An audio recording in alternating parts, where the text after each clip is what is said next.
जैसे ही अपना चरण कोटि कोटि दंडवत। आप परम पूज्य 108 गोस्वामी श्री दिव्येश कुमार जी નો જન્મ વલ્ભાચાર્ય કુળમાં પુષ્ટિ માટે નિત્યપીઠ પરંપરામાં થયો છે। આપ શ્રી 5 વર્ષની ઉંમરથી પખાવત વાદન અભ્યાસ આપતા પિતૃચરણના માર્ગદર્શન હેઠળ કરી રહ્યા છો હતા।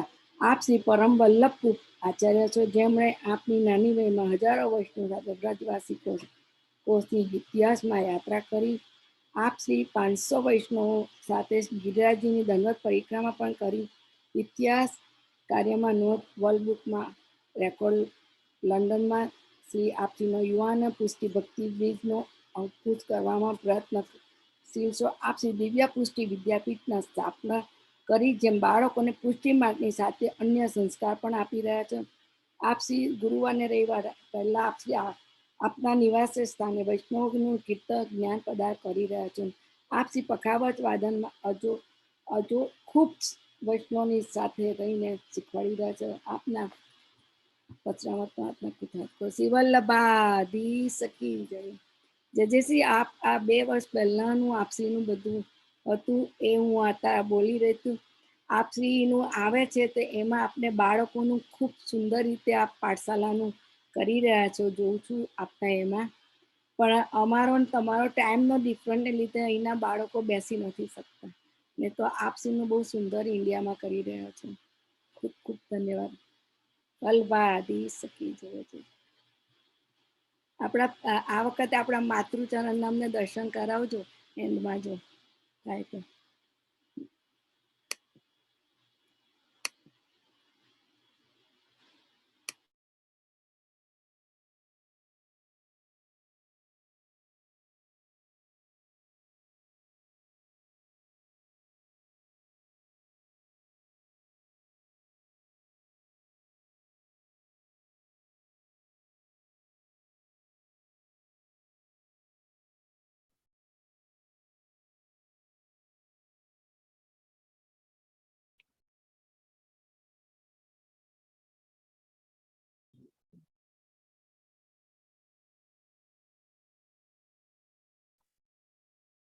करे प्रारंभ? આજે જશે हाँ ને તો બે લાલન છે સુંદર, આપના ફોટા મેં જોયા હતા આપશ્રીના અંદર। हाँ હા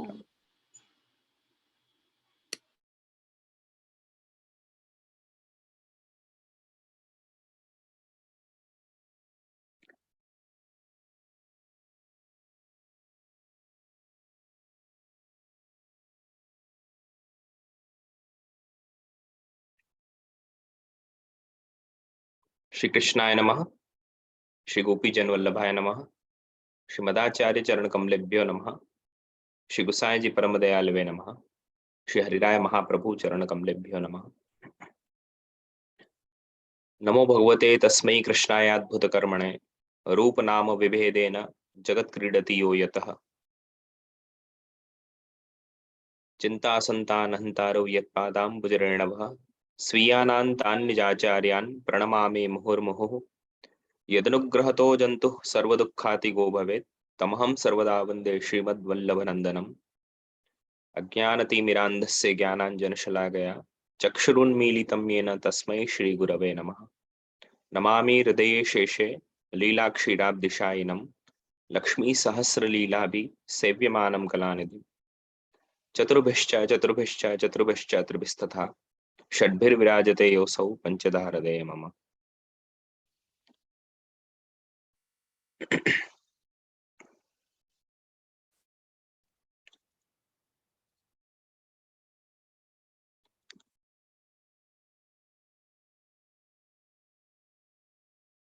परम भाग्यवान जगतगुरु श्रीमद वल्लभाचार्य श्री महाप्रभु जी के परम स्नेही लाडिले समस्त पुष्टि भक्ति सृष्टि के वैष्णव वृंद, अत्यंत ही आनंद का विषय है, प्रसन्नता का विषय है कि हम सभी श्रीनाथ जी वचनामृत सीरीज जो लगभग 2 वर्ष के ऊपर जिसे हो गए हैं, इसके अंतर्गत हमारे वैष्णव, लॉस एंजलिस के वैष्णव जन एवं ऑनलाइन के माध्यम से समस्त वैष्णवजन जिसका लाभ ले रहे हैं, यह एक बहुत ही उत्तम कार्य है कि आपके माध्यम से, क्योंकि वैष्णवजनों ऑनलाइन भी बहुत सारे आयोजन हो रहे हैं, बहुत सारे सेशंस होते हैं, हम लोग गैदरिंग करते हैं, लेकिन भगवत सत्संग के लिए, संकीर्तन के लिए और अपने माध्यम से सभी को पुष्टि सृष्टि का, श्री महाप्रभु जी के जो संप्रदाय है यह, इसका पूर्ण रूपेण ज्ञान प्राप्त हो, एतदर्थ सुंदर सुंदर वैष्णव के भी उद्बोधन इसमें होते हैं, संकीर्तन होते हैं, पाठ होते हैं, विभिन्न प्रतिदिन आचार्यों के भी यहाँ पर वचनामृत का लाभ समस्त वैष्णव सृष्टि लेते हैं। तो यह बहुत ही एक उत्तम कार्य है और मैं तो मानता हूँ कि ठाकुर जी की एक विशिष्ट कृपा, एक विशेष कृपा है कि यह प्रेरणा प्रभु ने हमारे अंदर दी, हमारे हृदय में दी और हमारे माध्यम से आज मात्र आपके यूएसए ही नहीं अपितु भारत में, ऑस्ट्रेलिया, दुबई आदि समस्त वैष्णव सृष्टि इसका लाभ ले रही है, क्योंकि यह ऑनलाइन भी आप लोग इसकी लाइव रिकॉर्डिंग करके यूट्यूब आदि माध्यमों से समस्त वैष्णव सृष्टि तक पहुंचाने का प्रयास करते हैं। ये एक बहुत ही उत्तम कार्य है। इसके लिए सभी वैष्णव जनों को बहुत बहुत साधुवाद और श्री आचार्य चरण के आशीर्वाद ऐसे ही बने रहें। तो वैष्णव जनों, आज बहुत मुझे भी प्रसन्नता हो रही है क्योंकि लगभग 2 वर्ष पूर्व 14 अगस्त, हाँ 14 अगस्त को आप सबके साथ में बहुत आनंद आए थे, वचनामृत का क्रम रखा गया था। तब जन्माष्टमी नंद महोत्सव के प्रसंग थे और अगली बार से यह प्रयास रहेगा कि अब जल्दी जल्दी रहे, क्योंकि स्मिता बेन का बहुत समय से, लगभग 2 वर्षों से कांटेक्ट में थे, लेकिन कुछ व्यस्तताएं आयोजन होने से आना नहीं हो पाया। आगे शीघ्र रखा करेंगे। तो वैष्णवजनों, आज का जो विषय लिया था वह यह था कि पुष्टि मार्ग में जैसे हम सभी हैं, और पुष्टि मार्ग श्री आचार्य चरण का एक पृथक शरण मार्ग है जो आपशी की कृपा से हम देवी जीवों के उद्धार के लिए आपशी प्रकट हुए और आपशी की कृपा से ही हमारा उद्धार संभव हो पा रहा है। तो ये वैष्णवजनों, पुष्टि मार्ग वर्तमान परिप्रेक्ष्य में, कि आज के परिप्रेक्ष्य में पुष्टि मार्ग क्या और कैसे इसको हम लोग निभा सकते हैं। तो ये आज की जो हमारी वर्तमान जो एक व्यस्ततम जीवन है हमारा, एक ये जो पुष्टि मार्ग डेली लाइफ में किस प्रकार से हम लोग इसको आगे बढ़ा सकते हैं, किस प्रकार से हम इसमें रहकर ठाकुर जी की सेवा कर सकते हैं, इस विषय में थोड़ा सा हम लोग आज विचार करेंगे। तो अगर देखा जाए वैष्णवजनों, तो हमारा जो जीवन है, जीवन के 2 प्रवाह हो जाते हैं। ऐसा समझ लें कि जीवन रूपी एक नदी है और इसके एक 2 प्रवाह हो जाते हैं। एक होता है आनंद का और दूसरा हो जाता है निरानंद का। एक आनंद और दूसरा निरानंद। निरानंद का जो विष्णुजनो प्रभाव है, ये जो प्रवाह है, इसमें एक लौकिक सांसारिकता हमारे भीतर व्याप जाती है, लौकिकता हमारे अंदर आ जाती है, और इसमें एकमात्र यही भाव रहता है कि अन्यों को पीछे छोड़कर हम कैसे आगे बढ़ जाएं। सभी को साथ में लेने की भावना नहीं रहती, जो हमारे यहाँ का एक संस्कृति है कि वसुदेव कुटुंबकम की संस्कृति है, कि सभी को अपना कर, सभी को सहायता देते हुए और सभी का उत्थान हो। मात्र मेरा उत्थान हो, मेरा उत्कर्ष हो, मैं आगे बढ़ूं, ऐसा नहीं। सभी को साथ में लेकर चलने की हमारी यह एक परंपरा है, संस्कृति, और ये भारतीय सनातन धर्म संस्कृति प्रारंभ से रही है। तो लेकिन जब हम निरानंद के प्रवाह में जब हम लोग जाते हैं, तो ये निरानंद का प्रवाह कहाँ से प्राप्त होता है? निरानंद कहाँ से प्राप्त होगा? ये संसार से। यह लौकिक कामनाएं, इच्छाएं, ईर्ष्या, द्वेष आदि, यह सब हमारे अंदर उत्पन्न होते हैं, पनपते जाते हैं। और यह लौकिक आनंद भी वैष्णवजनों, यह लौकिक में यह भी एक 2 प्रकार के दोष हो जाते हैं। इसमें क्या हो जाता है कि एक तो यह टेम्पररी है, कुछ समय के लिए क्षणिक है, ना, हम इसको आनंद नहीं कह सकते। लौकिक में वास्तव में क्या हुआ कि जब जीव का विचरण इस संसार में हुआ, तो जब जीव इस संसार में आया तो उसमें पूर्व में तो 3 प्रकार के क्रम थे। कौन कौन से? सत, चिद और आनंद। यह तीनों उसके भीतर थे। लेकिन जब वह जीव इस संसार में आया तो सद और चिद, मतलब सदंश और चिदंश तो रह गया, उसका जो आनंद अंश था वह लुप्त हो गया, है ना। आनंद अंश जब लुप्त हो गया विष्णुजनों, तो वो जब इस संसार में आया है तब उसी आनंद की खोज में वह लगा हुआ है। वह जो एक आनंद रूपी पार्ट जो उसके अंदर से निकल गया है, उसको फिल करने का प्रयास सभी कर रहे हैं, है ना। सभी उस आनंद की खोज में हैं, क्योंकि कहीं ना कहीं उसकी कमी है। अब वह आनंद कैसे प्राप्त होगा? तो सब लोग अपने अपनी तरह से आनंद को ढूंढ रहे हैं। कोई पार्टी में आनंद ढूंढ रहा है, कोई गलत कार्यों में आनंद ढूंढ रहा है, कोई शास्त्र में जो वर्जित बताए गए हैं कि जो खान पान नहीं करना चाहिए, कोई वह खान पान करके उस आनंद की पूर्ति करना चाह रहा है। लेकिन वास्तव में यदि देखा जाए तो यह सब आनंद नहीं है। महाप्रभु जी आज्ञा करते हैं, ये मात्र सुखाभास है, सुख के मात्र आभास जैसे हैं ये। जैसे इसके लिए एक लोग सरल उदाहरण अगर हम लोग लें, तो यदि आपको कोई मिठाई या कोई वस्तु बहुत प्रिय है, खाने की स्वीट बहुत प्रिय है, आपको उसमें एक सुख मिलता है, आनंद मिलता है। लेकिन वास्तव में देखा जाए तो वह आनंद नहीं है, वह तो सुख का आभास है, क्षणिक सुख है। जब आप उसे खाते हैं तब एक बार लेंगे, 2 बार लेंगे, 3 बार लेंगे, 4 5 बार लेंगे, एक समय ऐसा आएगा कि हम खुद ही उसको मना कर देंगे कि नहीं, अब नहीं चाहिए, है ना। और अगर हम लोगों ने ज्यादा लिया तो उसका परिणाम दुष्परिणाम हो जाएंगे। तो ये सब कैसा है? टेम्पररी है, क्षणिक सुख है।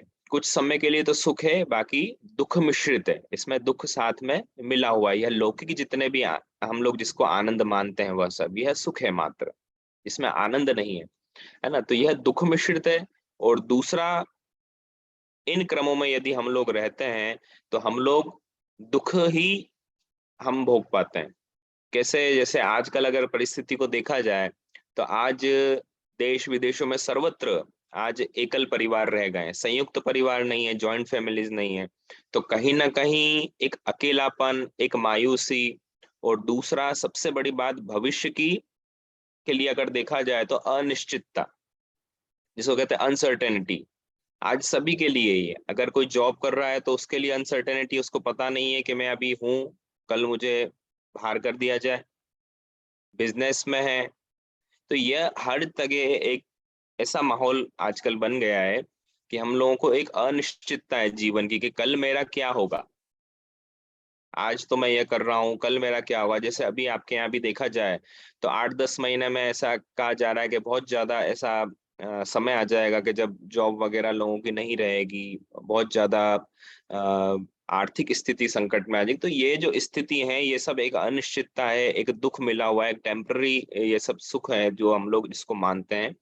तो आज का जीवन कैसा हो गया? एक अकेलेपन का, मायूसी का। आज अगर हम लोग देखा जाए कि जब हम लोग घर में बैठते हैं, तब घर में बैठने के बाद में भी अगर हम लोग 4 सदस्य हैं तो हम लोग के पास में, चारों के पास में अलग अलग मोबाइल फोन से अपने अपने कार्यों में लगे रहेंगे। आपस में बातचीत करने का, एक दूसरे को समझने का हमारे पास में समय ही नहीं मिल पाता है, क्योंकि हम लोग निरानंद के प्रवाह में बह रहे हैं, हम लोग उस तरफ जा रहे हैं, आनंद के प्रवाह की ओर नहीं जा रहे हैं। एक तनाव होता है, टेंशन, एंजाइटी हो जाती है। तो यह सब क्यों हो पाता है? तो इसके लिए विष्णुजनों, आचार्य चरण बहुत सुंदर एक आज्ञा करते हैं कि इससे बचने के लिए अगर आपको कोई उपाय चाहिए तो वो है हमारा पुष्टि मार्ग, जो सहज सरल कृपा का मार्ग है, जो श्री महाप्रभु जी ने आज्ञा की है ना। तो यह हो गया निरानंद का प्रवाह। अब यहाँ प्रारंभ होता है आनंद का प्रवाह। अब हम लोगों को कहाँ जाना है? आनंद के प्रवाह की ओर। क्योंकि आनंद कहाँ प्राप्त होगा? जहां पर परमानंद स्वरूप हमारे ठाकुर जी विराजमान है वहीं आनंद है। जहां पर ठाकुर जी नहीं है वहां पर तो निरानंद है, वहां पर तो मात्र हम लोग समझते हैं कि हमको सुख मिल रहा है, वास्तव में तो वह सुख भी दुख में परिवर्तित हो जाता है। तो इसलिए ठाकुर जी की सेवा, तो यह ठाकुर जी की जो सेवा है विष्णुजनों, पुष्टि मार्ग में, पुष्टि मार्ग कैसा है? पृथक शरण मार्ग है। श्री आचार्य चरण ने को जब यह जीव के लिए चिंता हुई कि पदोष राशि जीवोयम, ओ क्व हरिर्गुण वारिधि, कहा तो यह दोष राशि मतलब दोषों का अथाह समुद्र यह जीव, और कहा हरि कैसे, गुण वारिधि, गुण के वारी अर्थात समुद्र वारिधि। तो आपसी को जब यह चिंता उपजी कि एक तो दोष से भरा हुआ जीव है और यह निर्दोष ब्रह्म है, तो इन दोनों का संबंध स्थापित कैसे होगा, है ना। जब हमको मिलना है तो समान क्वालिटी होनी चाहिए, लेकिन यहाँ पर तो जीव तो दोषों से भरा हुआ है, ब्रह्म कैसे है, निर्दोष है, तो दोनों का संबंध कैसे स्थापित होगा।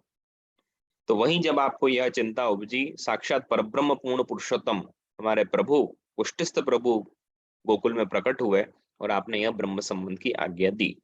अब ब्रह्म संबंध जब जीव को हो गया तो उसका सर्वोपरि कर्तव्य क्या है, मुख्य धर्म क्या है, कि ठाकुर जी की सेवा करना, अपने प्रभु को लाड़ लड़ाना, है ना। आप लोग भी जाते होंगे, हवेलियों में जाते होंगे, वहां पर अपनी सेवाएं प्रदान करते हैं, घर में आपके ठाकुर जी विराजे हैं, उनको आप लोग खूब आनंद से लाड़ लड़ाते होंगे।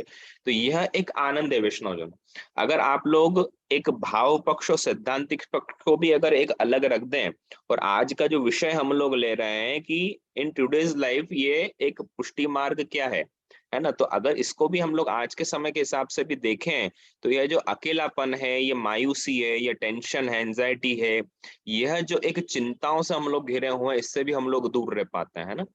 वैसे वास्तव में चिंता से दूर रहने का विषय ठाकुर जी की सेवा करना नहीं है, लेकिन अगर इसको इस तरह से भी हम लोग देखें कि हम लोग अगर घर में अकेले हैं, ठाकुर जी अगर विराजमान है, तो जैसे हम घर के परिवार के सदस्यों के साथ में घुल मिल जाते हैं, वैसे ही हमको भी ठाकुर जी के साथ में मिल जाना है, ठाकुर जी से प्रेम करना है। तो कभी भी हमको अकेलापन आदि हमको लगेगा ही नहीं। जब हम लोग ठाकुर जी को जगाएंगे, ठाकुर जी की सेवा हम लोग करते हैं, ठाकुर जी को सर्वप्रथम जगाना, जगाने के बाद में हम मंगल भोग आदि ठाकुर जी को आरोगाते हैं, फिर ठाकुर जी को सुंदर आनंद से स्नान करवाते हैं, स्नान करवाने के बाद में ठाकुर जी को सुंदर सुंदर श्रृंगार वस्त्र आभूषण अलंकार आदि धराए जाते हैं अपने यहाँ पर। इसी राजभोग का क्रम होता है, पलना का क्रम होता है, वैष्णवजन घर में पलना आनंद महोत्सव आदि मनोरथ करते हैं, ठाकुर जी को झुलाते हैं। तो यह वैष्णव जब इस प्रकार की दिनचर्या हमारी रहेगी, जब हम ठाकुर जी के साथ में घुल मिल जाएंगे, ठाकुर जी से प्रेम करना सीख जाएंगे, तो यह अकेलापन टेंशन आदि यह सब हमारे अंदर कभी रहेगी ही नहीं। लेकिन हम लोग आनंद के प्रवाह को छोड़कर हम लोग निरानंद में सुख की प्राप्ति चाह रहे हैं, तो यह तो संभव ही नहीं है। क्योंकि आनंद यदि प्राप्त करना है तो आनंद कहाँ से प्राप्त होगा, ठाकुर जी के पास से ही प्राप्त होगा, है ना। और दो तरह का क्रम होता है, एक होता है सुख और एक होता है आनंद। हम लोग दोनों को समान समझते हैं कि सुख भी वही है और आनंद भी वही, लेकिन ऐसा नहीं है। सुख किसको कहते हैं, जो टेम्पररी हो, जो क्षणिक हो, कुछ समय के लिए है, बाद में नहीं है। और आनंद कैसा होता है, वह कांस्टेंट, हमेशा एक जैसा बना रहेगा। वह आनंद कहाँ पर है, वो तो एकमात्र ठाकुर जी की सेवा में ही है, अन्य जगह पर आनंद है ही नहीं। अगर वहां पर है तो वह निरानंद है। हाँ, सुख आप क्षणिक सुख प्राप्त कर सकते हो, लेकिन उसके बाद में वहां पर दुख है। तो यह ठाकुर जी के लिए महाप्रभु जी क्या आज्ञा करते हैं कि अपने जो प्रभु है वैष्णवजनों, वो कैसे हैं, पूर्णानंदो हरिस्तस्मात् कृष्ण एव गतिर्मम। कृष्णाश्रम में आपसे आज्ञा कर रहे हैं कि हरि कैसे हैं, अपने प्रभु कैसे हैं, पुष्टिस्थ प्रभु कैसे हैं, कि पूर्णानंदो, पूर्ण आनंद है वहां पर। बाकी सब जितने भी है प्राकृता सकला देवा गणितानंद कम बृहत, बाकी जितने भी है वह सब कैसे हैं, गणितानंद है, अर्थात सीमित आनंद वाले हैं, जिनको गिन सकते हैं। लेकिन हमारे प्रभु कैसे हैं, पूर्णानंदो हरिस्तस्मात्, कि हमारे प्रभु कैसे हैं, पूर्ण आनंद है वहां पर विराजमान, पूर्णानंदो हरिस्तस्मात् कृष्ण एव गतिर्मम, के वह प्रभु कैसे हैं, पूर्ण पुरुषोत्तम है।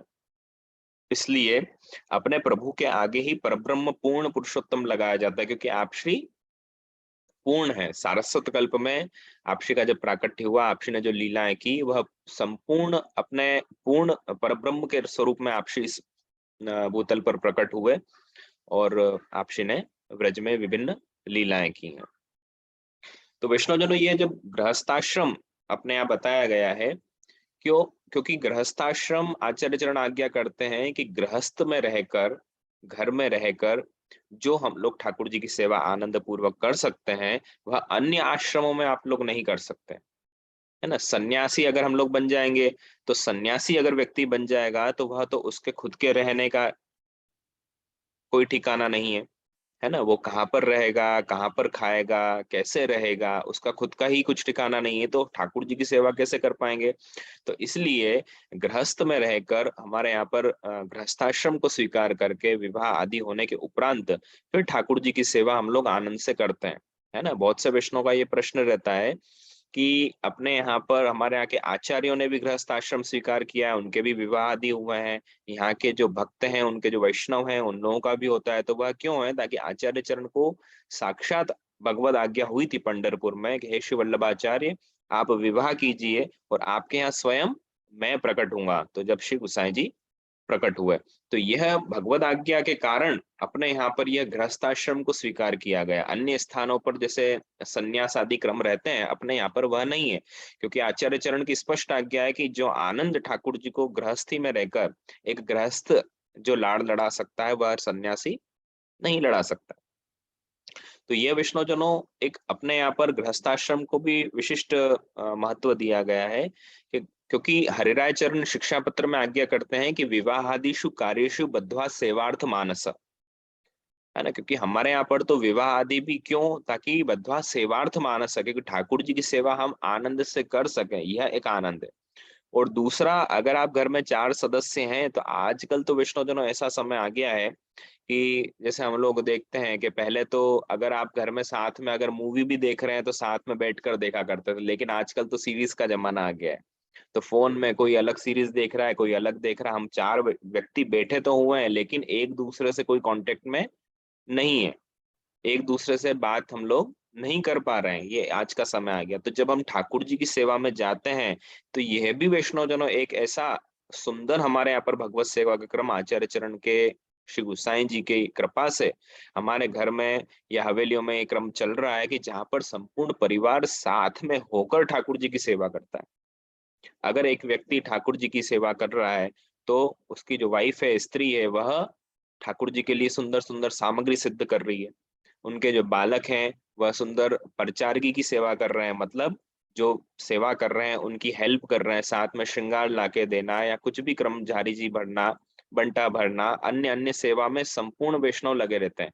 अधिक वैष्णव सृष्टि है, तो कोई माला जी कर रहा है, कोई श्रृंगार सुंदर सुंदर सिद्ध कर रहा है, सुंदर ठाकुर जी के लिए नवीन नवीन पुष्पों को गूंथ कर नई माला जी सिद्ध कर रहे हैं। तो यह एक अपने यहाँ पर आनंद है वैष्णव जनों, कि हमारे यहाँ पर कभी भी ऐसा नहीं है कि मैं स्वयं आगे बढ़ूं। हमेशा यही भाव रहता है कि सभी को साथ में लेकर और आगे बढ़ा जाए। आप मंदिर में भी जाते हैं तो वहां पर भी अगर फूल, अभी जैसे फूल मंडली की सेवा है, बंगला हो रहा है सिद्ध, मोती की सेवाएं हो रही है, जो जो भी सेवाएं हो रही है, माला जी की सेवाएं हो रही है, ठाकुर जी के कली के श्रृंगार हो रहे हैं, तो सभी वैष्णव जन साथ में मिलकर और ठाकुर जी को लाड़ लड़ाते हैं। तो ये जो हमारे यहाँ का भाव है वैष्णवजनों की, सबको साथ में लेकर चलना।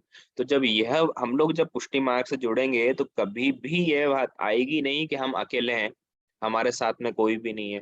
ये हमेशा अपने साथ में अपने प्रभु हमेशा विराजमान।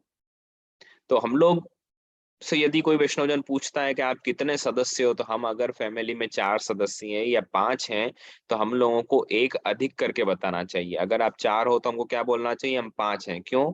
ताकि एक हमारे श्री प्रभु साक्षात परब्रह्म पूर्ण पुरुषोत्तम जो महाप्रभु जी की कहानी से विराजे हुए हैं, वह प्रभु भी हमारे हैं। तो उनको जब यह करके हम लोग मानेंगे, तब एक जीवन जीने का आनंद आएगा।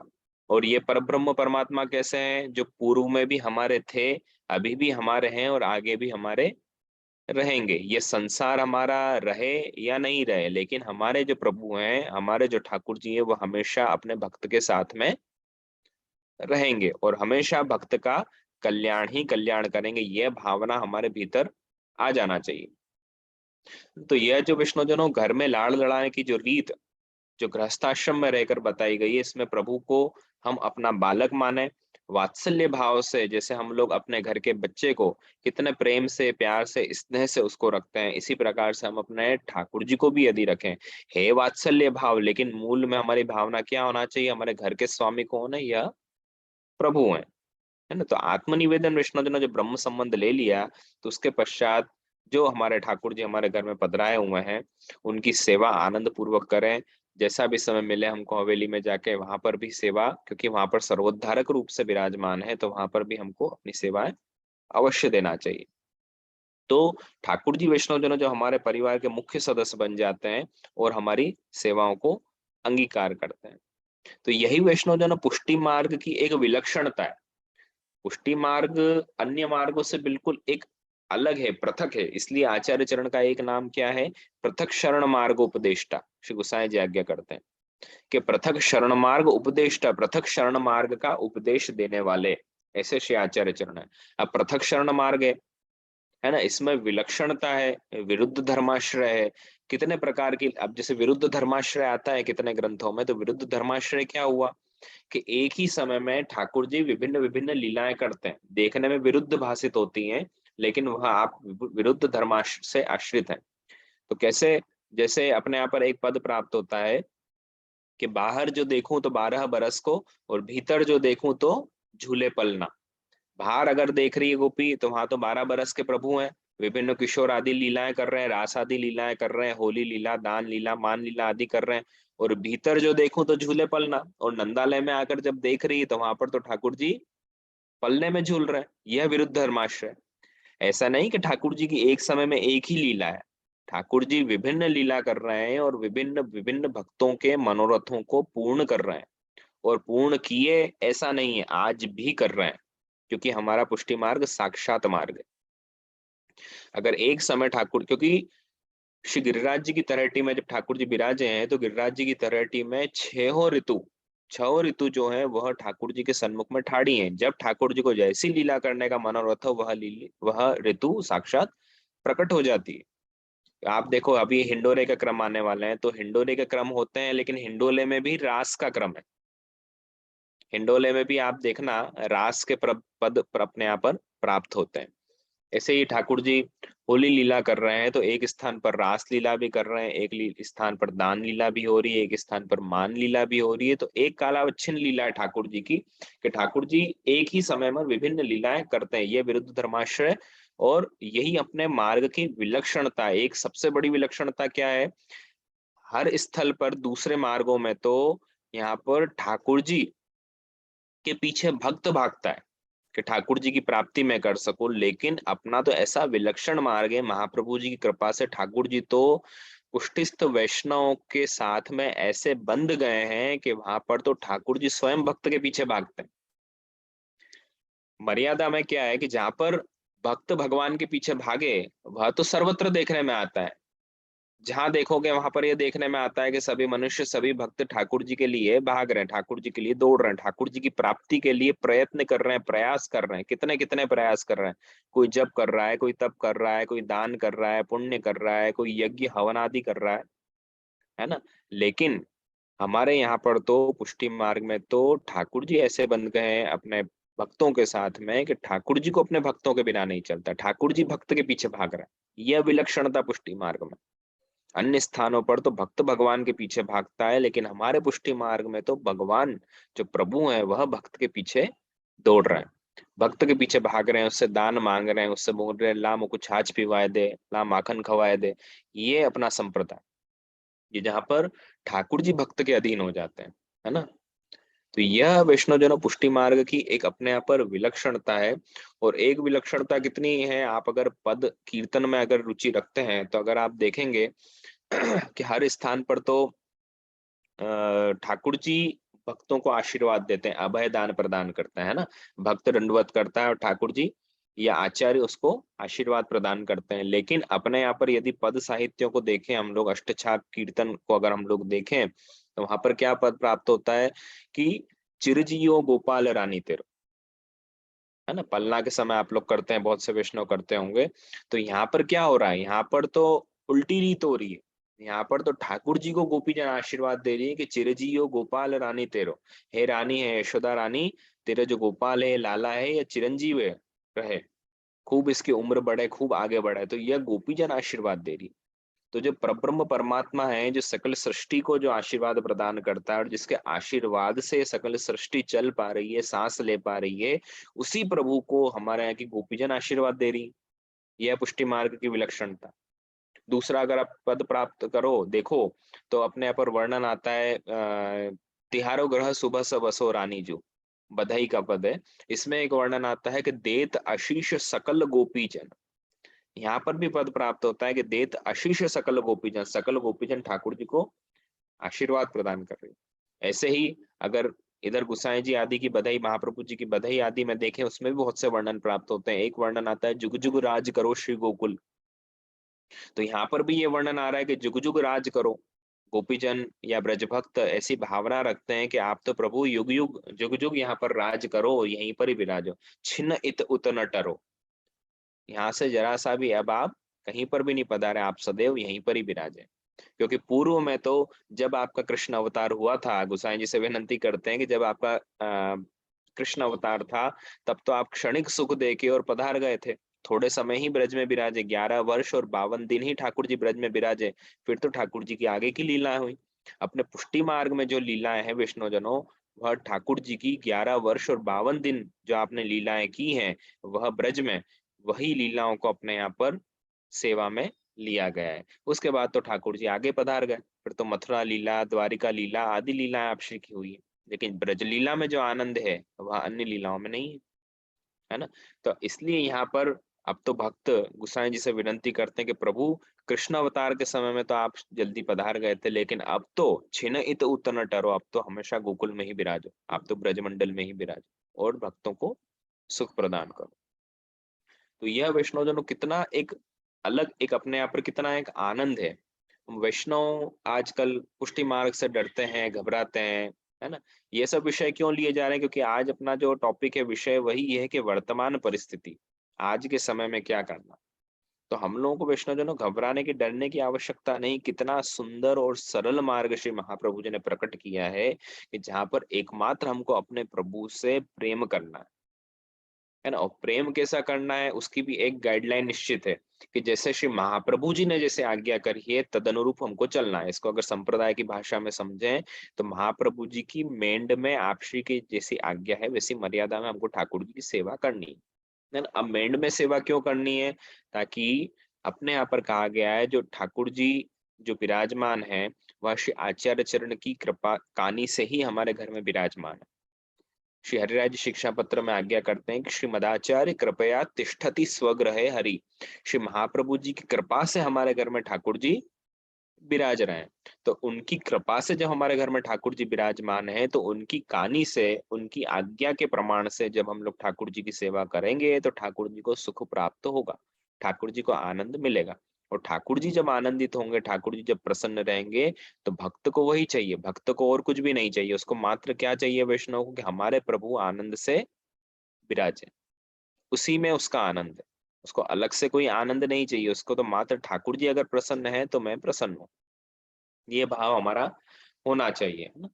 तो सर्वप्रथम तो वैष्णवजनों, यह जो निरानंद का प्रवाह बताया गया था कि जिसमें टेंशन आदि ये सब है, तनाव है, एक अकेलापन है, मायूसी है जीवन में, एक आजकल अगर हम लोग देखें तो व्यक्ति टेंशन में रहता है। और यह बड़े ही नहीं, आज हम लोग देखें तो बालकों में भी यही असर देखने को मिल रहा है।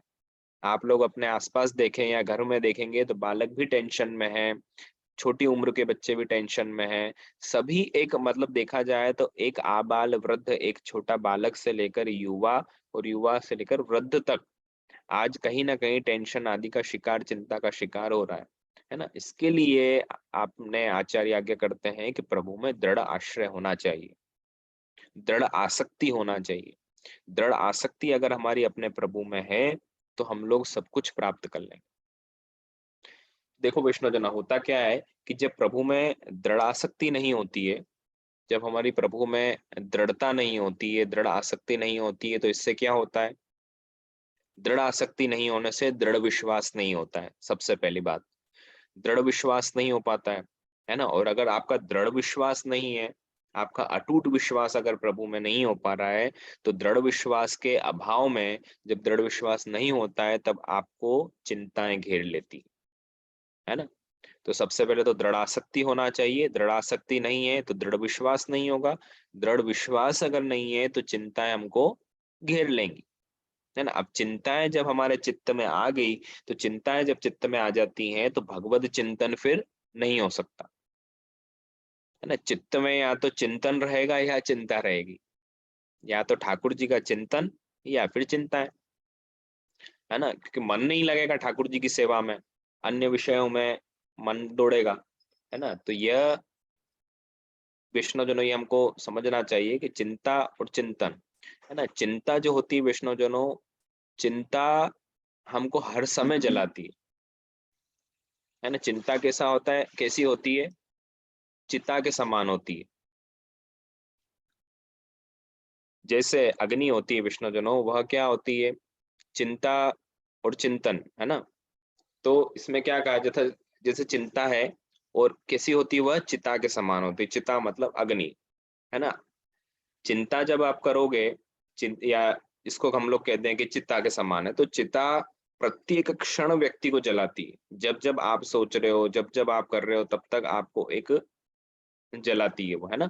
तो हम लोगों के लिए आचार्य चरण क्या आज्ञा करते हैं कि सेवा की परिभाषा क्या है, चैतस्तत् प्रवणम सेवा। कि जिस जिस प्रकार से एक सुई में धागा कैसे पिरो दिया जाता है, इसी प्रकार से हमारा चित्त ठाकुर जी में लग जाए। चैतस्तत् प्रवणम सेवा, चित्त ठाकुर जी में प्रवण हो जाए, उसी का नाम सेवा। तो चित्त को हमको क्या करना है, ठाकुर जी में लगाना है, ठाकुर जी में प्रवण करना है। तो इसलिए दृढ़ासक्ति हमारे लिए अत्यंत आवश्यक है। दृढ़ासक्ति, दृढ़ विश्वास हमारे अंदर होना चाहिए। तो हमारे अंदर कभी भी शिथिलता नहीं आएगी और चिंताएं कभी भी घर नहीं करेंगी। हमेशा चित्त ठाकुर जी में लगा रहे। तो लौकिक कैसी भी परिस्थिति क्यों ना आ जाए वैष्णव, आज के समय में क्या है, हम लोग क्या कहते हैं कि ठाकुर जी में मन कैसे लगेगा, चिंताएं इतनी हैं, इतनी टेंशन है, घर परिवार की है, बिजनेस की है, जॉब की है, बच्चों के लिए है। तो अपने यहाँ पर तो आचार्य चरण स्पष्ट आज्ञा करते हैं कि प्रभु सर्व समर्थ हो ही ततो निश्चिंत ताम व्रजेत। कि हमारे प्रभु कैसे हैं, प्रभु सर्व समर्थ हो ही, हमारे प्रभु कैसे हैं, कर्तुम अकर्तुम अन्यथा कर्तुम, सर्व सामर्थ्य हमारा प्रभु है। इसलिए ततो निश्चिंतताम व्रजेत, इसलिए निश्चिंतता रखें और चिंताओं को त्याग दें। आज वैष्णवजनों, यह जो परिस्थिति का जो हम लोग आज सामना कर रहे हैं, यह परिस्थिति का अनुमान तो 500 550 वर्ष पूर्व ही हमारे आचार्यों को हो गया था।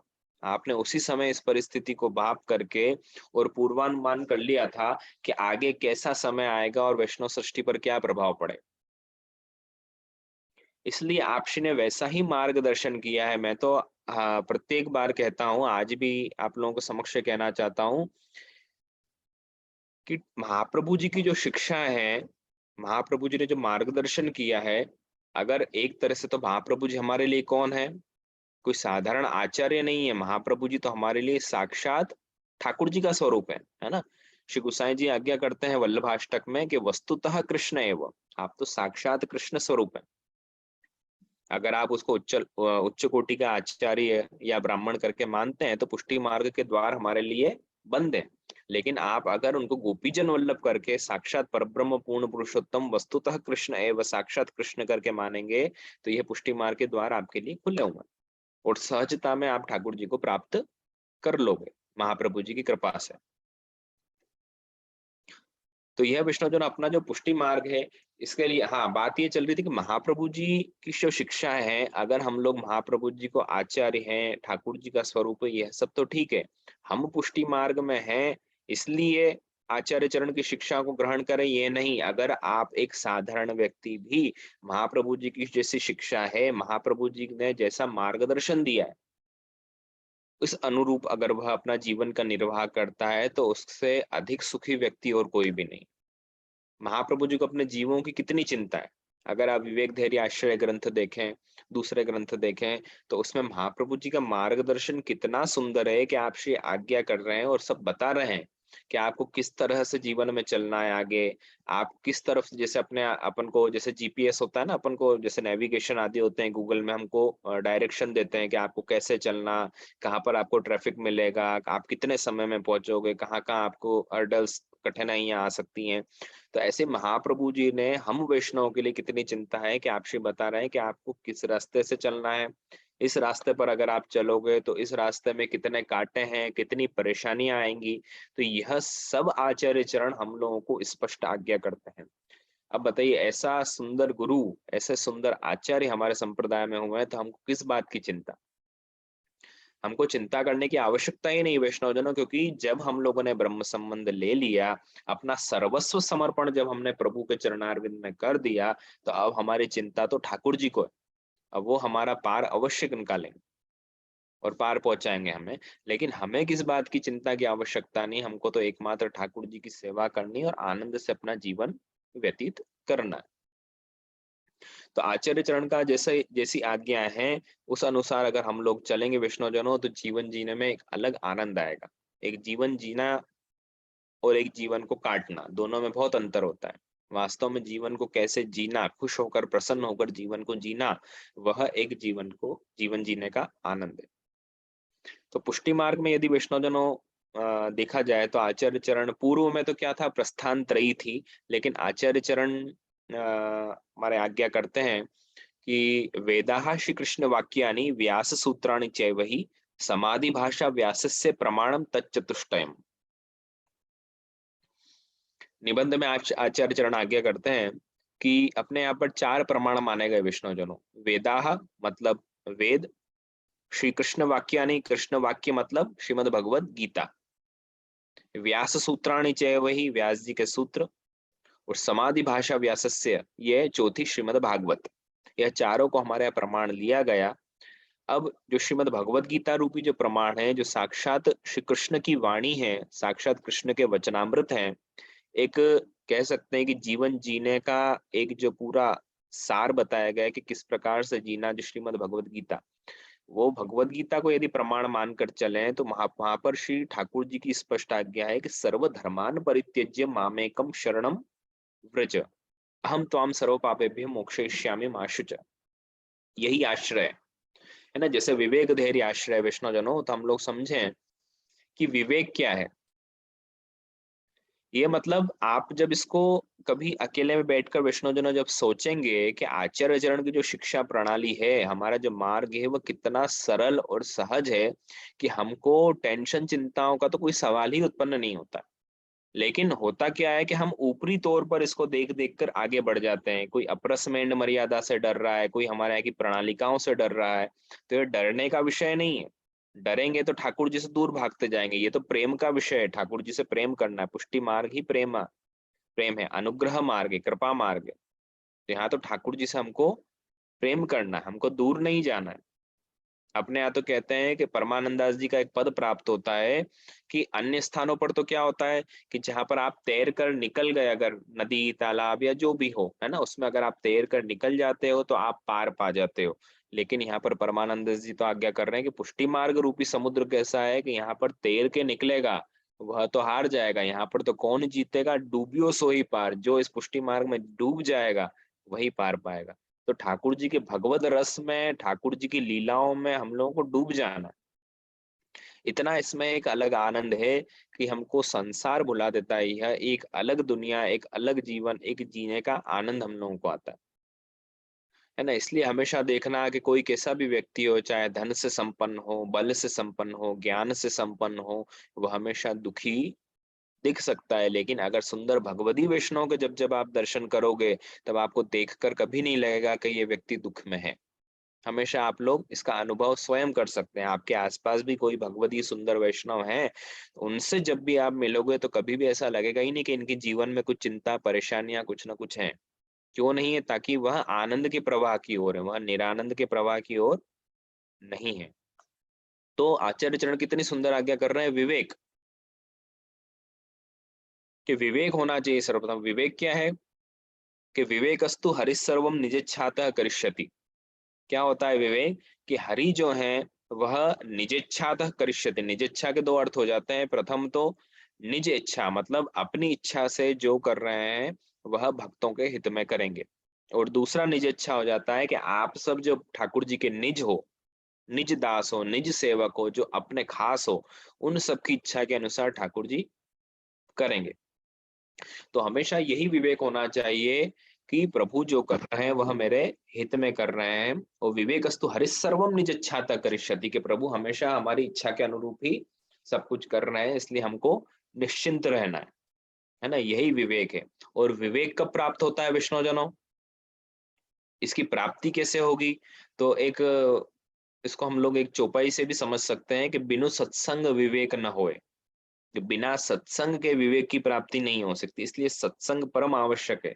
इसलिए बहुत आप लोग पर एक विशिष्ट कृपा है, मैंने प्रारंभ में भी कहा था कि आप सत्संग का लाभ करवा रहे हैं।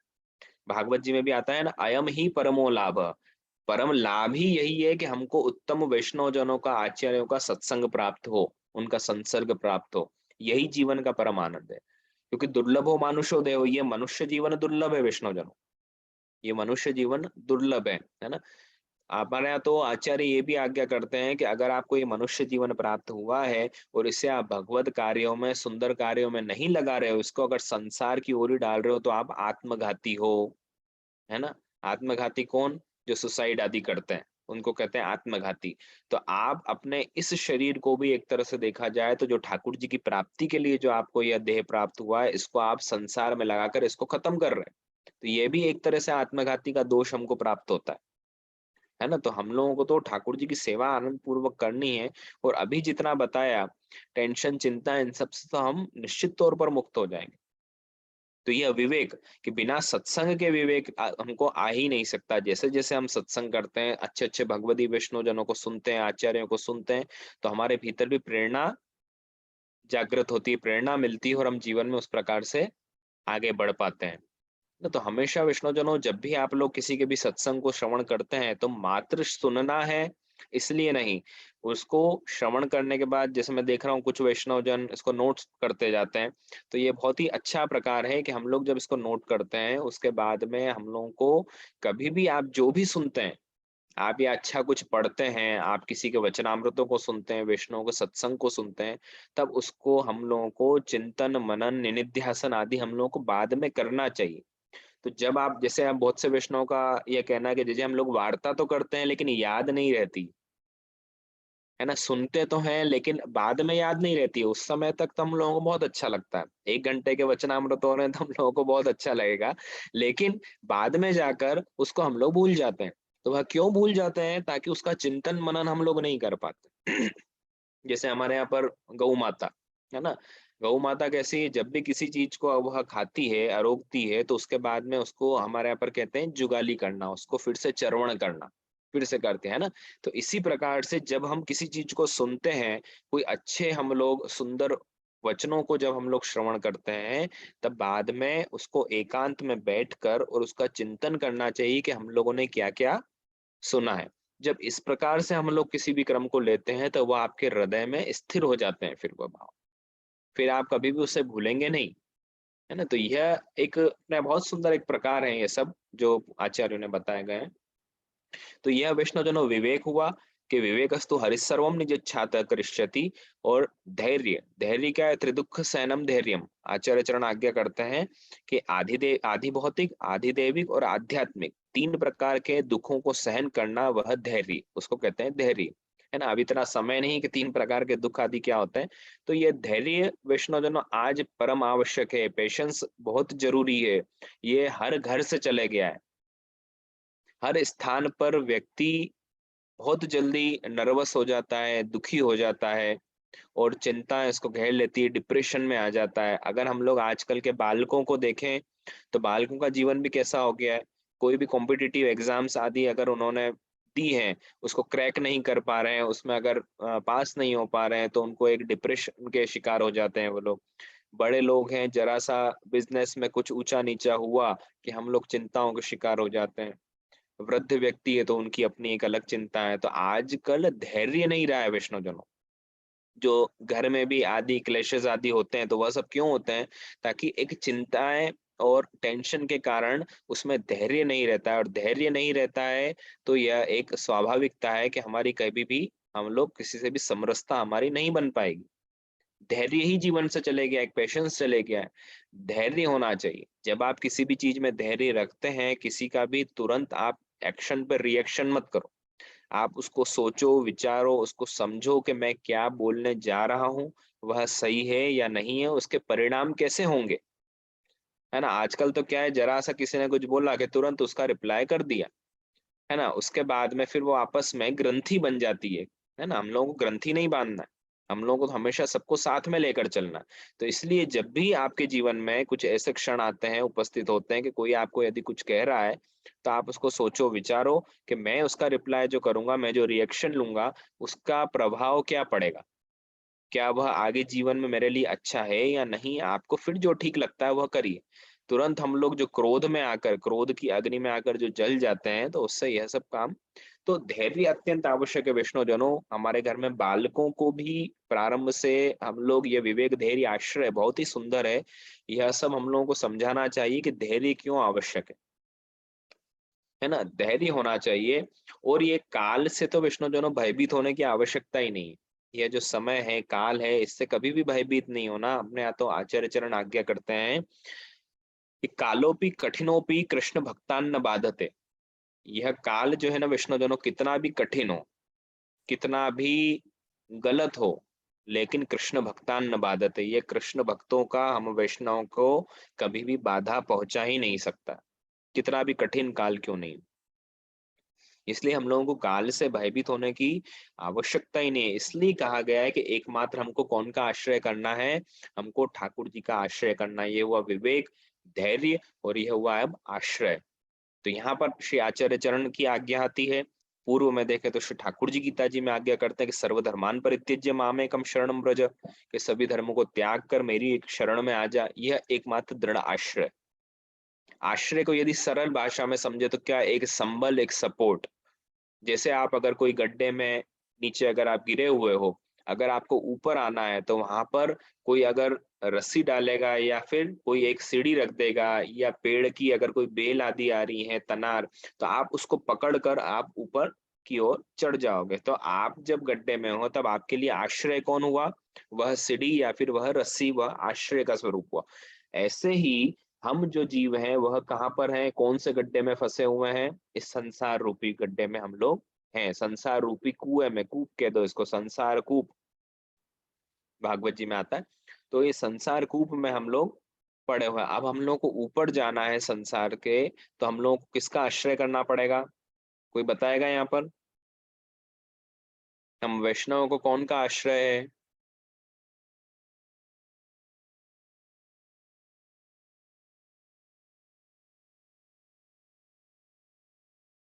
संसार संसार समुद्र में हम लोग पड़े हुए हैं ना। अब हम लोगों को अगर ऊपर जाना है तो हमको कौन का आश्रय है? हाँ बोली।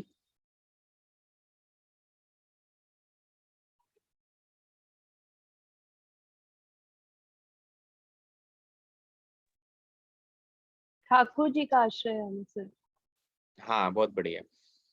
और अपने यहाँ तो क्या कहा गया है कि यही हमारे श्रीनाथ जी है ना। ठाकुर जी तो हमारे मुख्य हैं ही सही, लेकिन आचार्य चरण अगर प्रकट नहीं होते वैष्णवजन इस भूतल पर, तो हमको कौन बताता कि ठाकुर जी कैसे प्रकट हुए, कहाँ पर आपसी ने कौन सी लीलाएं करी हैं, है ना।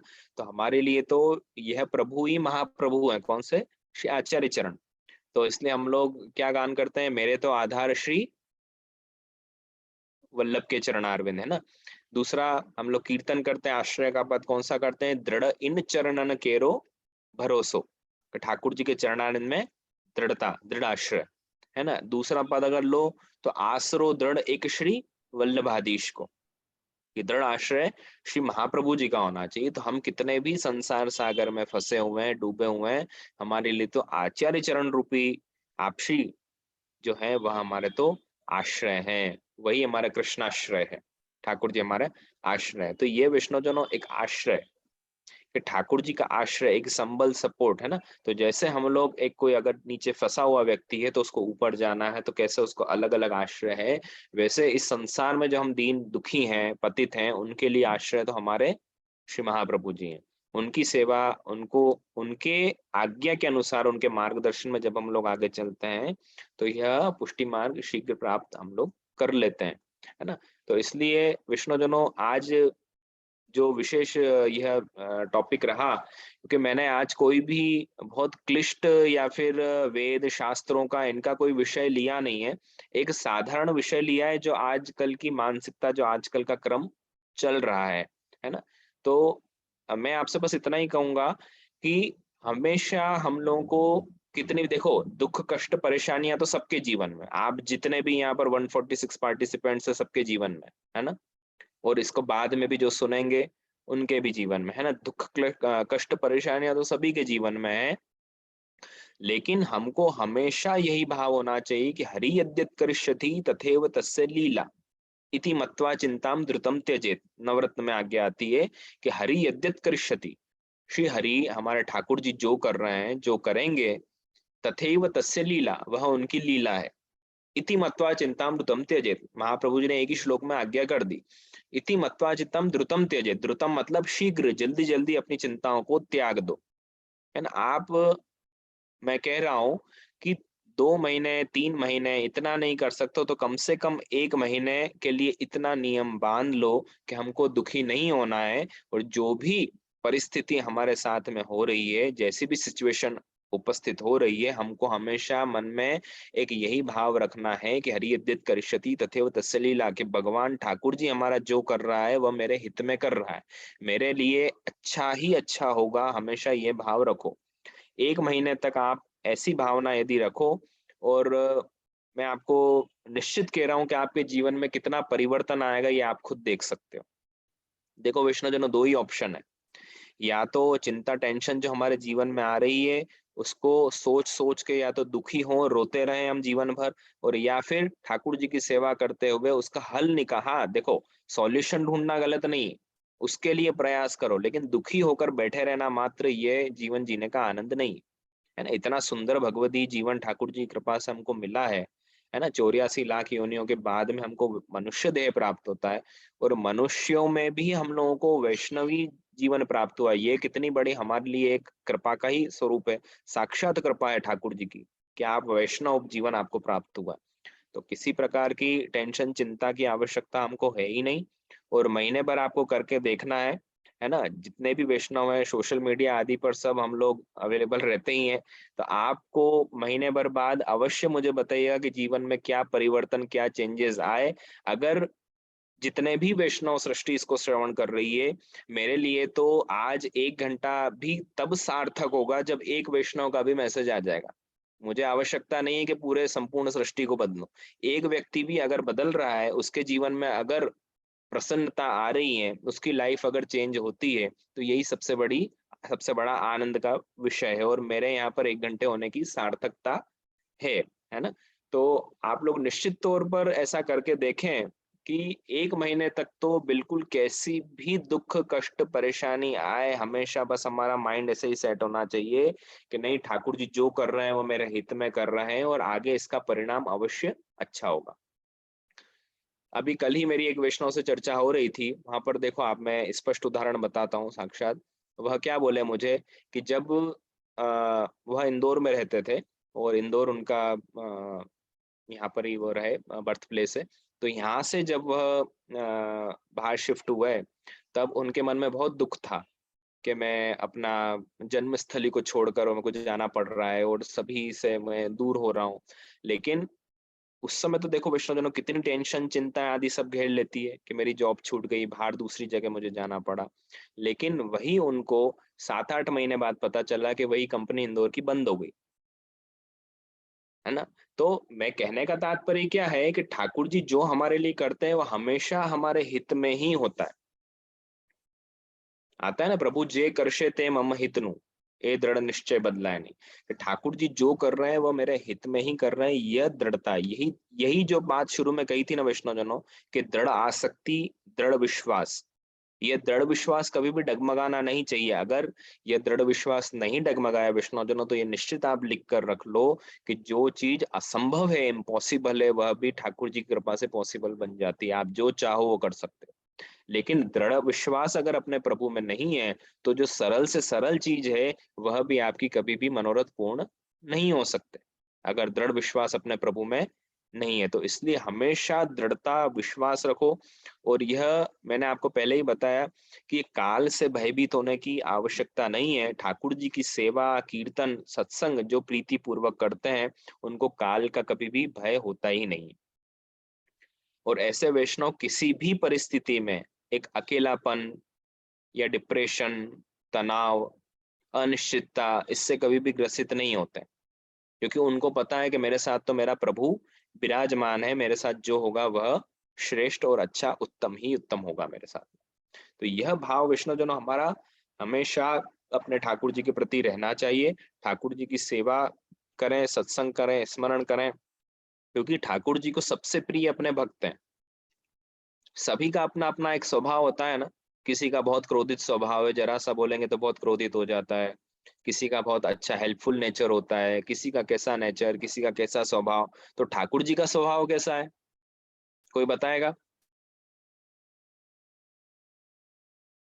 सबके अपने अपने स्वभाव होते हैं। अपने प्रभु का स्वभाव कैसा है?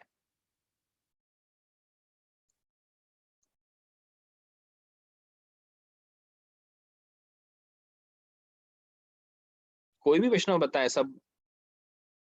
हाँ, सरल है। और कृपालु, बहुत बढ़िया।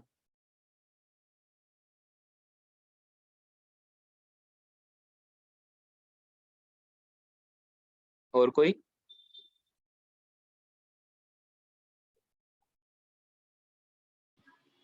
ઓપન કરું આ લોકો?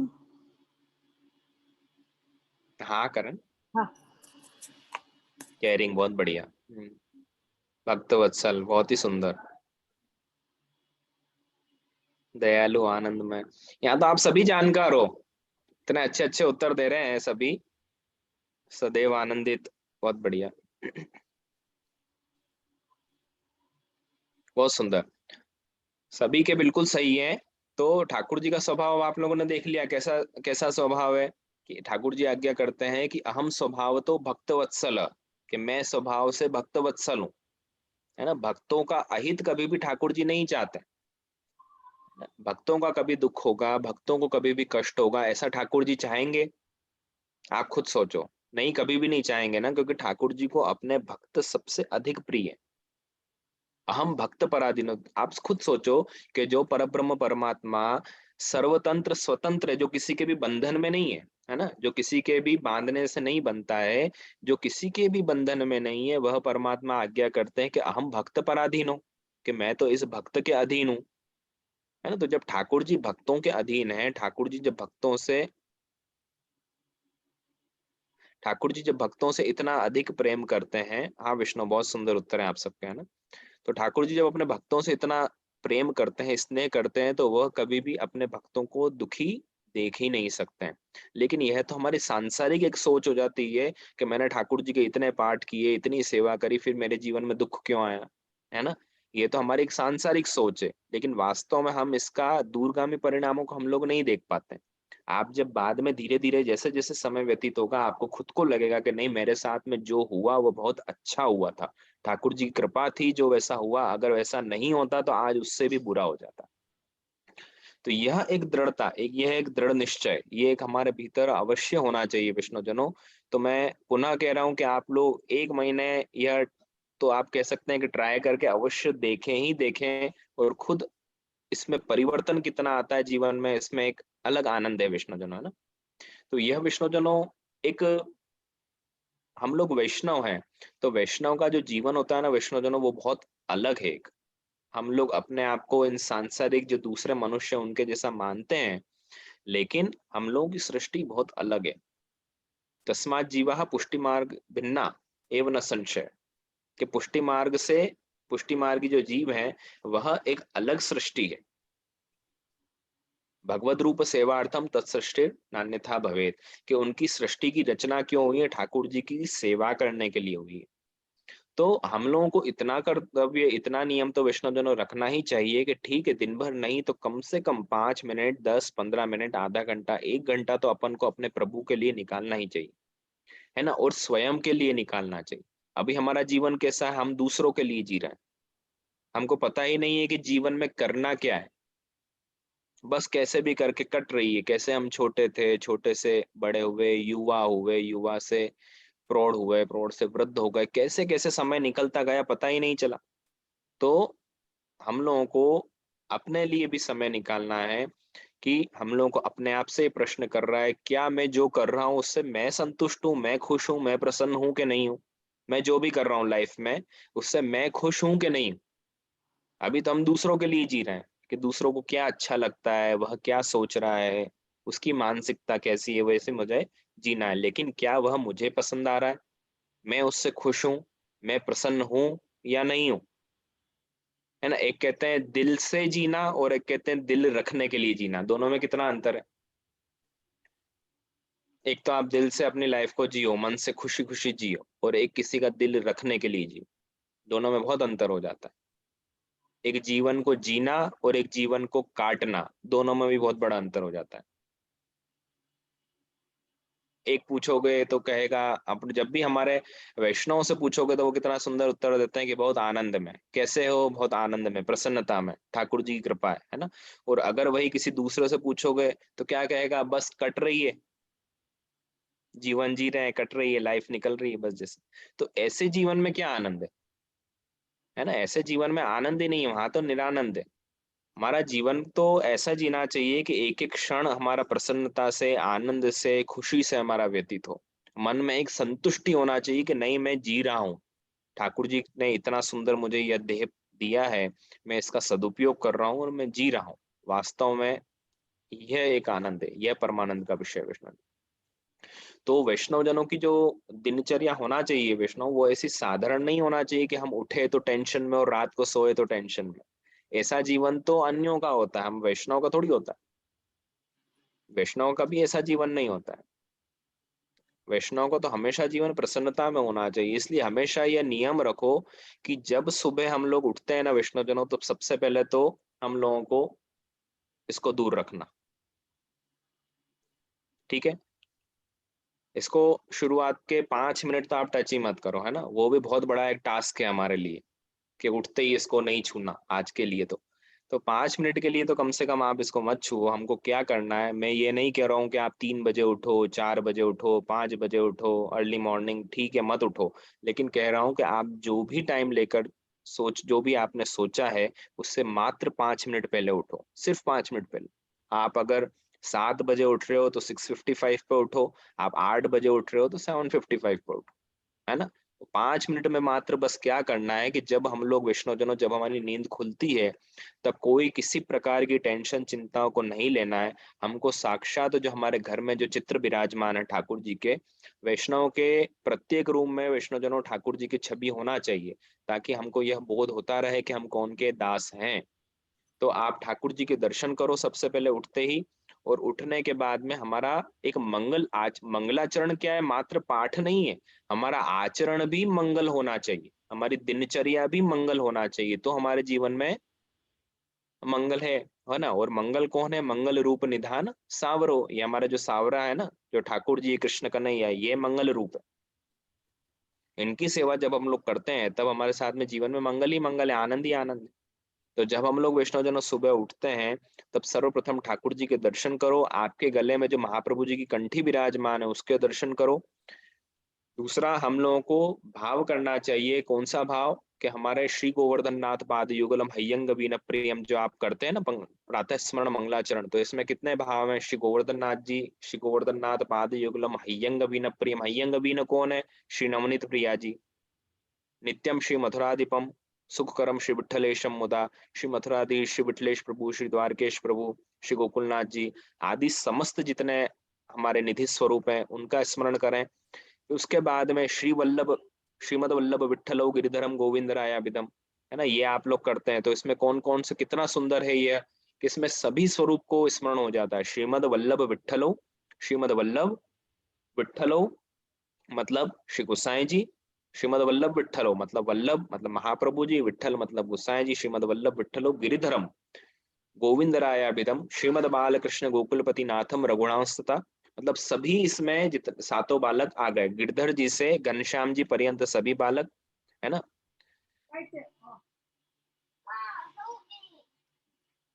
क्या है? एवं श्री यदुनायकम किल घनश्यामम च तद्वंशजान। उसके बाद क्या आ रहा है? घनश्याम जी के बाद कालिंदी स्व गुरुम गिरिम गुरु विभुन सुय प्रभुश्च स्मरत। कितना सुंदर है। एक कालिंदी मतलब श्री यमुना जी, है ना। फिर स्वगुरुम मतलब अपने जो गुरुदेव है उनका स्मरण। गिरिम, गिरी मतलब श्री गिरिराज जी पर्वत, उनका स्मरण हो जाता है। कालिंदी स्वगुरुम गिरिम गुरु विभुन फिर गुरु विभुन, गुरु विभु कौन है? कि जो हमारे गुरु के जो सेव्य ठाकुर जी हैं उनका स्मरण। स्वीय प्रभु, हमारे जो घर में विराजमान है वह प्रभु का स्मरण।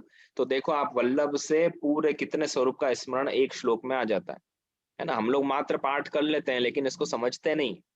तो श्रीमद वल्लभ विठल कितना सुंदर यह एक है ना क्रम।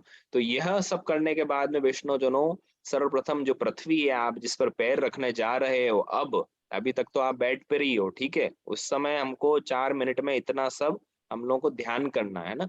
उसके बाद में जब आप पृथ्वी पर पैर रख रहे हो तो उस समय भी शास्त्र कहता है कि पृथ्वी को भी नमन करना चाहिए, क्योंकि पृथ्वी भी आपका भार सहन कर रही है, आपका बोझ सहन कर रही है, आपके मल मूत्र आदि जो आप त्याग रहे हो उसको वह सब सहन करती है ना। और पृथ्वी को क्या कहा गया है? पृथ्वी क्या है? एक भक्त का स्वरूप है। पृथ्वी भी एक भक्त है। तो अपने यहाँ पर आचार्य की आज्ञा है कि जब सो भगवती भी वैष्णव जनों जब इस भूतल पर जन्म लेते हैं ना, तो पृथ्वी को भार बोझ नहीं लगता है, बहुत प्रसन्न होती है। और अगर अवैष्णव गलत धारणा वाला व्यक्ति, जिसको कह सकते हैं कि दुष्ट राक्षस भी अगर इस पृथ्वी पर जन्म ले लेता है तो पृथ्वी को बोझ लगने लगता है। और सो वैष्णव बोझ नहीं लगते हैं, वह भक्त का स्वरूप है। यह क्रम करने के उपरांत वैष्णव जनों आप उठो, उठकर सर्वप्रथम तो अपने घर में जो भी बड़े बुजुर्ग हैं उनको वैष्णव जनों अवश्य उनको नमस्कार करना चाहिए और चरणों का स्पर्श करना चाहिए। आपकी लाइफ स्वयं देखना कितना परिवर्तन आता है जब हम लोग, क्योंकि अपने यहाँ पर शास्त्रों में कहा गया है कि अगर वृद्धों की हम लोग वैष्णवजनों सेवा करते हैं, वृद्धों को जब हम लोग उनके चरणों का स्पर्श करते हैं तो आयुर्विद्या यशो बलम, ये 4 चीज व्यक्ति की बढ़ती है। क्या क्या?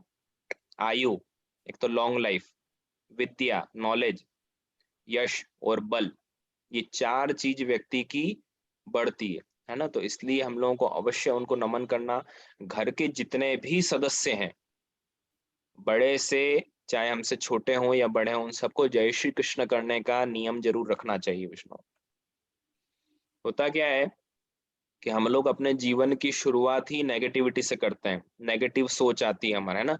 आजकल क्या है कि बेड पर से तो ऐसे उठते नहीं है, कूदते हैं, है ना, टेंशन में। कह रहे ऑफिस का टाइम हो गया, अब तो मुझे निकलना है कैसे भी, जैसे तैसे भागे, स्नान वगैरह किया, झट अपने ड्रेस वगैरह की और सीधे निकले बस। तो ये वैष्णो जनों, जब दिन की शुरुआत ही आपकी अगर टेंशन से हुई है तो पूरा दिन क्या सुख में निकलेगा? सोचने वाली बात है। अगर दिन की शुरुआत अगर आपकी मंगल आचरण से होती है तो आपका पूरा दिन आपका इतना अच्छा निकलेगा, क्योंकि हम लोगों को तो अपना हर दिन सुधारना है।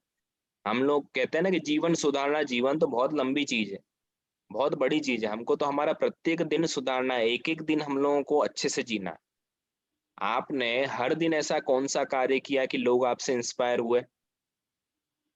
आपने ऐसा कौन सा कार्य किया कि जिससे जब आप रात को घर में जब सोओगे तब आपको मन में एक संतुष्टि, एक प्रसन्नता हो कि नहीं, मैंने वास्तव में आज बहुत अच्छा दिन जिया। तो छोटे छोटे गोल बनाओ, हमारा तो हर दिन अच्छा जाना चाहिए। पूरा जीवन सुधारना वो तो बहुत एक अलग बात है, बहुत बड़ी बात हो गई। हमको तो प्रत्येक दिन को सुधारना, अपने एक एक दिन को हमको अच्छा करना है, अच्छा सुधारना है। लोग कितने हम लोगों से इंस्पायर हुए, मैंने कितना अच्छा कार्य किया, मुझे मन में कितनी संतुष्टि मिली, तो विष्णुजन हम जीवन जीते हैं। तो ये हमारा जो जैसे अगर कोई यहाँ पर क्रिकेट का फैन और शौकीन हो तो मैं एक एग्जांपल देता हूँ। जैसे आप एक कोई बैट्समैन है, वो बहुत सोच कर आया है कि आज तो मैं फर्स्ट बॉल पर फोर लगाऊंगा या सिक्सर लगाऊंगा या फिर आज सेंचुरी लगाऊंगा, हाफ सेंचुरी लगाऊंगा, सब कुछ सोच के आया है ना। लेकिन फर्स्ट बॉल पर ही अगर वह क्लीन बोल्ड हो गया तो फिर तो पूरी इनिंग गई, फिर तो कोई संभव ही नहीं कि वो आ सकता है ना। ऐसे ही हम लोग जब दिन की शुरुआत हमारी अगर टेंशन से हुई तो फिर तो आप क्लीन बोल्ड हो गए। अब कोई नहीं बचा सकता आपको दिन भर आपकी नकारात्मक सोच के प्रभाव से। इसलिए हमेशा हमारी सोच कैसी होनी चाहिए? सकारात्मक सोच रखें, हर तरह से अच्छा सोचें। ठाकुर जी हमारे साथ में विराजे हैं, दिनचर्या ठाकुर जी की सेवा, ये सब आनंद से करें। नियम बनाए कुछ कि मैं मंगलाचरण सर्वोत्तम स्तोत्र यमुनाष्टक है, एक माला अष्टाक्षर की, इतना कम से कम छोटा छोटा नियम। हाँ ठीक है, आपको देर हो रही है तो रात को जब आप घर पर आए उसके बाद में आप वार्ता जी का एक प्रसंग लें, एक शिक्षा पत्र का श्लोक लो। इतना भी विष्णु जन अगर हम जीवन में अगर कुछ ना कुछ नियम बांध लेते हैं तो हमारे जीवन में एक कितना एक अद्भुत एक परिवर्तन, एक शांति, एक संतुष्टि और दूसरा ठाकुर जी कृपा तो मुख्य ही है। भगवत चिंतन आदि में मन लगना, तो ये एक जीवन में एक परिवर्तन आ जाता है हमारे। यह एक वैष्णवजन एक आनंद है। तो इसलिए आज अब समय भी हो रहा है, आज इसलिए वैष्णवजनों यही विषय लिया कि आज के जीवन में पुष्टि मार्ग एक वर्तमान परिप्रेक्ष्य में कि वर्तमान में किस प्रकार से पुष्टि मार्ग में हम लोग रहें, कैसी हमारी दिनचर्या होना चाहिए, क्या हमारी सोच होना चाहिए।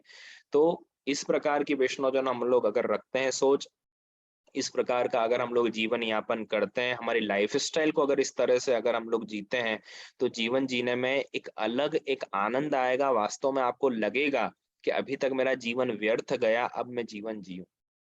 है ना? तो बहुत से वैष्णव यहाँ पर बहुत सुंदर है, उनकी दिनचर्या इस प्रकार होती होगी, लेकिन जो नए हैं, नए-नए जुड़े हैं, उनके लिए भी मैं बताना चाहूँगा कि इस प्रकार से आप लोग अवश्य प्रयास करें। और मैं वेट करूँगा आप लोगों के मैसेज का 1 महीने बाद कि क्या परिवर्तन हुए, क्या अनुभव हैं आप लोगों के जीवन में।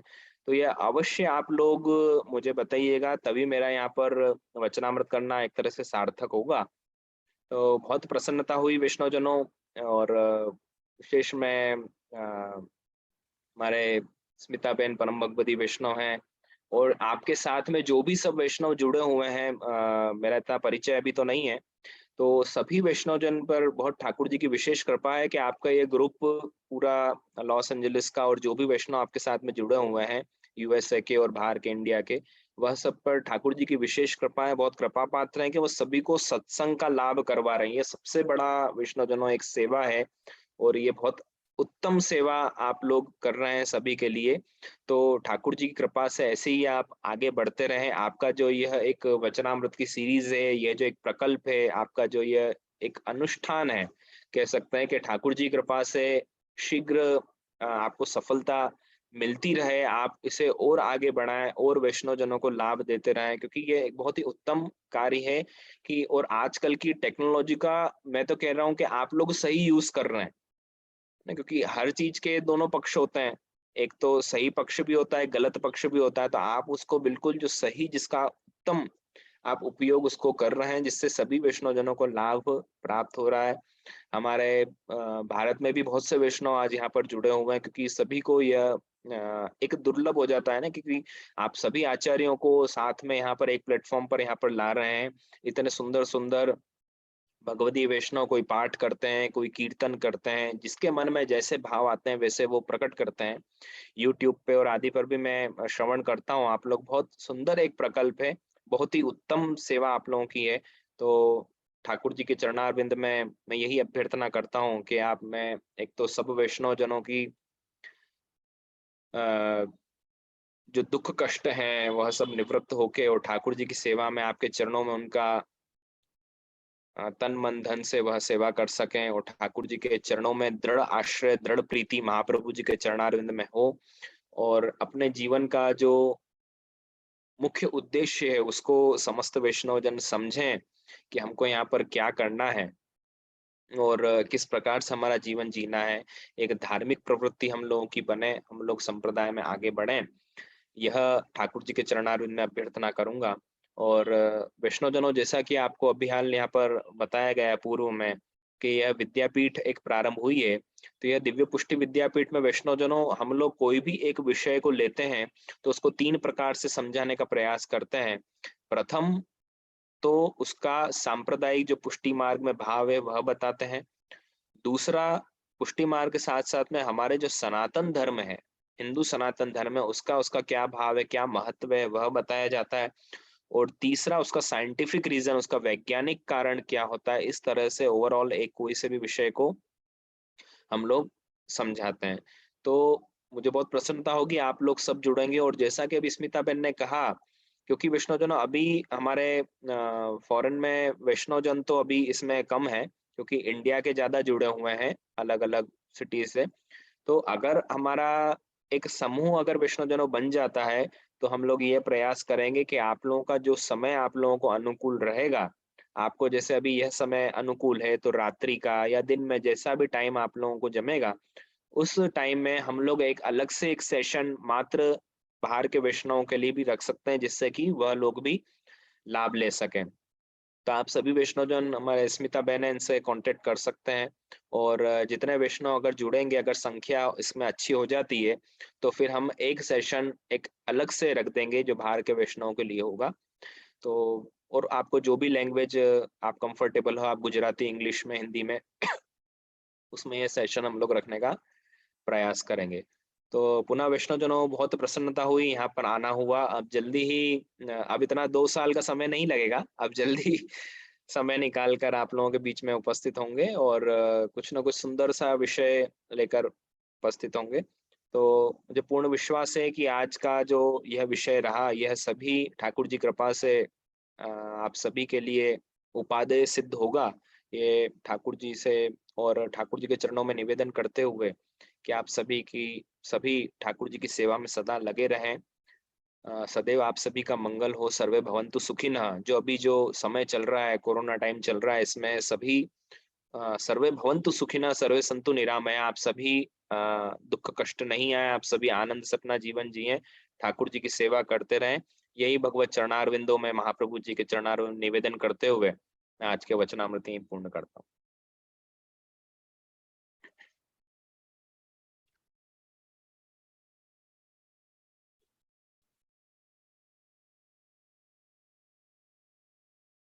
બહુ સુંદર છે જયશ્રી. અને વૈષ્ણવ તો કેટલા સુંદર આવે છે. 154 આય હતા જયશ્રી. બહુ સુંદર. ઇન્દોરના અને બધા વૈષ્ણવ બેઠા, જાણી બહુ આનંદ થયો.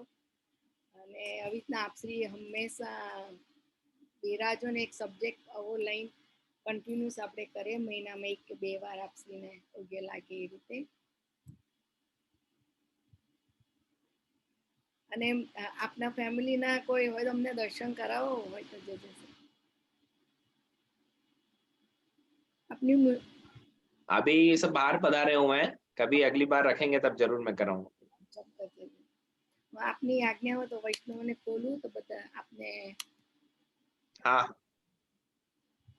ले ली। दंडवत जय जय। दंडवत जय जय। दंडवत जय जय। प्रणाम जय जय। आदि सखी जय। प्रणाम जय जय। आदि दंडवत प्रणाम जय जय। हाँ, दंडवत प्रणाम जय जय। खूब सुंदर लाइन से समझाते जय जय। खूब सुंदर है। आनंद जो जय जय श्री श्री वल्लभ सुंदर आदि सखी जय जय जय। આપણે સુંદર સમજાવ્યું નિયમ લેવડાવ્યા सुंदर लेवड़ावे। વલ્લભ આદિ સખી प्रणाम जी जय। जय जय। વેલા વેલા પધાર પાછા जय जय। मैं प्रणाम जय पत्रिका जय। की मेंबर हूँ, तो उसकी नौछावर कैसे भेजूं?